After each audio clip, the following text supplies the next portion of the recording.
మరి ప్రతి నెలలాగానే దేవుని కృపను బట్టి 3 రోజులు ఉపవాస కొడుకులు పెట్టుకోవడానికి దేవుడు కృప చూపారు.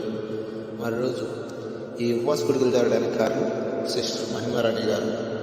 దేవుడు వారికి మంచి ఆరోగ్యం ఇచ్చినట్లు దేవుడు తన రెక్కల నీళ్ళలో భద్రపరిచి తన చిత్తాన్ని ఈ సంవత్సరం తన పట్ల జరిగించినట్లు ప్రతి ఒక్కరు దయచేసి ప్రార్థన చేయడం తల నుంచి కన్ను వస్తుంది. మహిమారాణి గారు ప్రార్థన చేస్తున్నారు. యేసు నామములో సంపూర్ణమైన విడుదల అయ్యా మీరు అనుభవించిన ఇంకనూ పరిపూర్ణమైన ఆరోగ్యం యేసు నామములో కలుగును గాక. యేసు నామములో తను చేయించిన పరిచర్య ఆశీర్వాదకరంగా ఉండను గాక. యేసు నామములో తన ద్వారా ఈ భూమి మీద మహిమ కలుగును గాక. అందుకయ్యా నీ హస్తం తనకు తోడుగా ఉంచండి అయ్యా. ఎందుకు మరలా సంవత్సరం అంతా కాచి కాపాడి మరలా 3 సంవత్సరాలు నీ దయచేసి నాకు అనుగ్రహం చేసావో సంపూర్ణంగా నీ చిత్తాన్ని జరిగించుకుని ప్రార్థన చేస్తున్నాను. ఈ సంవత్సరం అంతా కూడా మంచిగా ఆరోగ్యకరంగా ఆశీర్వాదకరంగా బ్రతకడానికి సహాయం చేయండి.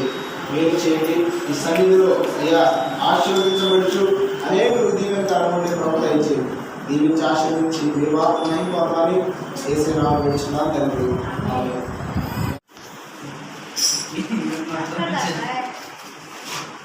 అంతే మరి వాళ్ళ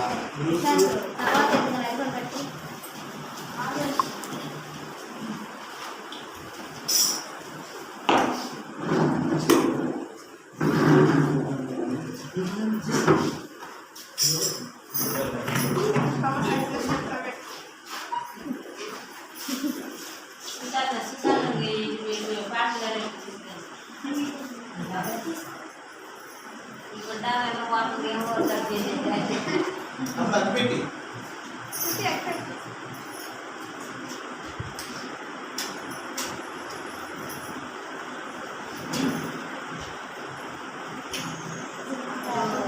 అందరండి అందరూ వదలబోతున్నారు.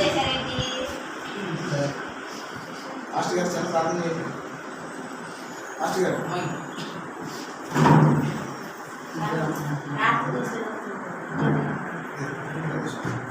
మహిమారాణి